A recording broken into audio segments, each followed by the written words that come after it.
दोस्तों, पिछले 3-4 दिनों से सोशल मीडिया पर एक खबर चल रही है कि Chief Justice of India Suryakant ji ने देश के जैन जी को कॉकरोच और परजीवी कह दिया। अगर ऐसा है तो यह बात बिल्कुल गलत है। चीफ जस्टिस ऑफ इंडिया देश का सर्वोच्च पद है। सुप्रीम कोर्ट देश की ऐसी संस्था है जिसके कंधों पर देश के संविधान की रक्षा करने की जिम्मेदारी है, और संविधान की रक्षा का सीधा अर्थ है देश की जनता के अधिकारों की रक्षा करना। जनता के पास सबसे बड़ा अधिकार अभिव्यक्ति की स्वतंत्रता यानी फ्रीडम ऑफ स्पीच का है। अगर देश का कोई नौजवान बेरोजगारी, व्यवस्था या सरकार पर सवाल उठाता है तो यह उसका अधिकार है। लोकतंत्र में सवाल करना कतई नाजायज नहीं है, बल्कि सरकार और व्यवस्था से सवाल पूछकर ही जनता लोकतंत्र को मजबूत करती है, न कि कमजोर।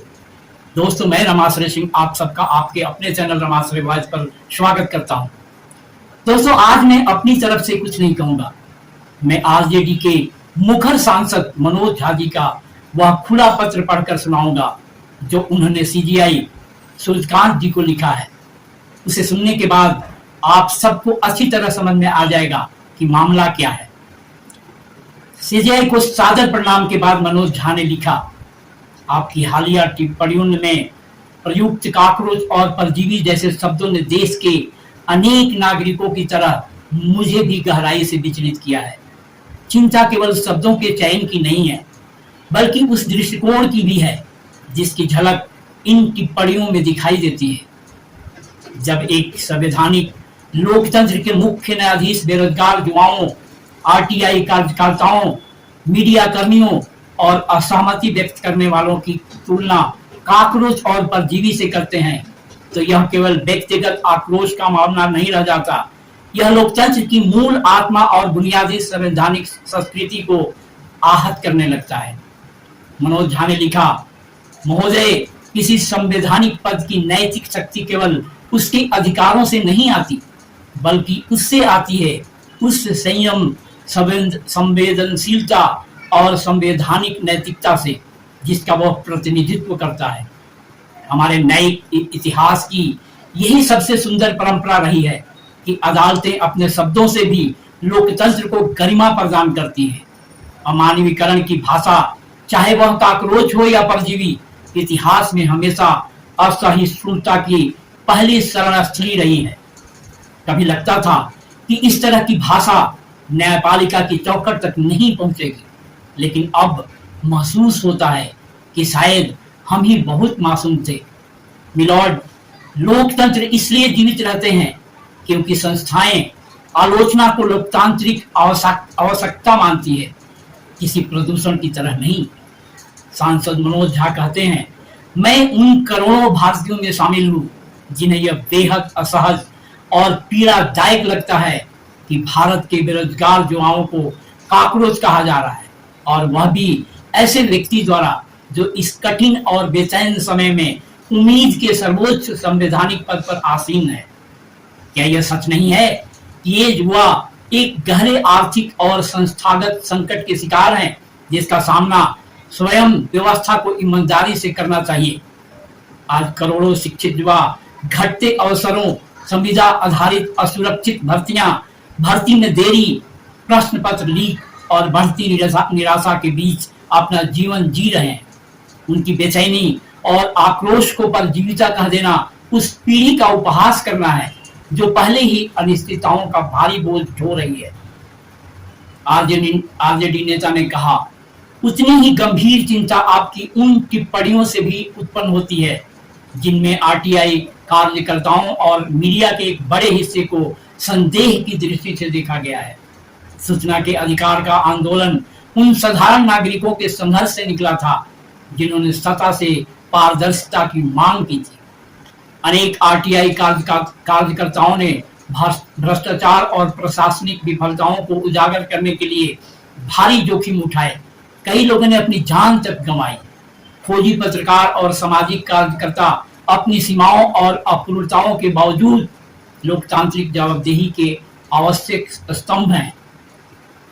क्या हर आलोचक को व्यवस्था विरोधी तत्व के रूप में विचित्रित करना उचित है? ऐसा दृष्टिकोण एक खतरनाक परिस्थिति निर्मित करता है, जहां हाँ में हाँ मिलाने को देशभक्ति और प्रश्न पूछने को शत्रुता या राष्ट्र विरोध में बदल दिया जाता है। मनोज झा ने लिखा, महाशय, न्यायपालिका का संवैधानिक स्थान इसलिए विशिष्ट है क्योंकि उससे उपेक्षा की जाती है। वह असहमति की आवाजों की रक्षा करेगी, न कि उन्हें कलंकित करेगी। अदालतों ने ऐतिहासिक रूप से सरकारों को यह याद दिलाया है कि आलोचना देशद्रोह नहीं, असहमति राष्ट्र विरोध नहीं होती और बेहतर जवाबदेही की मांग कोई विध्वंसक गतिविधि नहीं है। यदि नागरिकों को यह भय सताने लगे कि संस्थाओं की आलोचना करने पर उन्हें अपमान या प्रतिशोध का सामना करना पड़ सकता है, और वह भी उन्हीं संस्थाओं से जो उनकी स्वतंत्रता की रक्षा के लिए बनी है, तो लोकतांत्रिक अनुबंध कमजोर पड़ने लगेगा।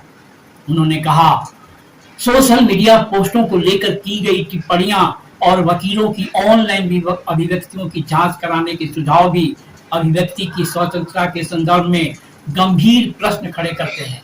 पेशेगत अनुशासन निसंदेह आवश्यक है, और यदि फर्जी डिग्रियां हैं तो उनकी जांच भी अवश्य होनी चाहिए, लेकिन आलोचना, असहमति या असहज प्रश्नों को संस्थागत संदेह का आधार नहीं बनाया जा सकता।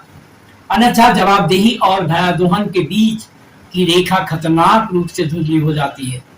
सांसद ने कहा, मिलॉर्ड, सार्वजनिक संस्थाओं, विशेषकर संवैधानिक अदालतों से यह अपेक्षा होती है कि वे ऐसी भाषा में संवाद करें जो सार्वजनिक विमर्श को ऊंचा उठाए, न कि उसे और अधिक कठोर और अशोभनीय बनाए।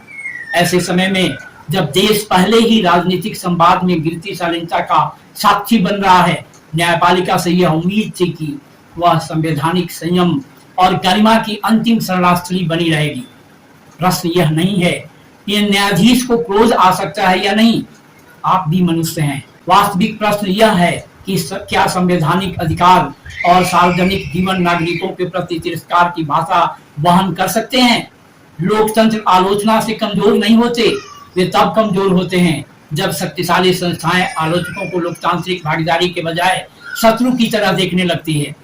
अंत में आरजेडी सांसद ने लिखा, अंत में मैं इतना ही कहना चाहता हूं कि भारत के बेरोजगार युवा, आरटीआई कार्यकर्ता, स्वतंत्र पत्रकार और असहमति रखने वाले नागरिक लोकतंत्र में रहने वाले कीड़े मकोड़े नहीं है। वे उन अनेक स्वरों में शामिल हैं जिनसे लोकतंत्र सांस लेता है और उम्मीद का दायरा विस्तृत होता है। तो दोस्तों, आपने मनोज झा जी की चिट्ठी को सुना। मेरी समझ से आज लोकतंत्र बचा हुआ है तो ऐसे ही कुछ बुद्धिजीवियों के कारण, जो जनता के सवालों पर बेबाकी से अपनी बात रखते हैं और उन सवालों को व्यवस्था तथा सरकार तक पहुंचाते हैं।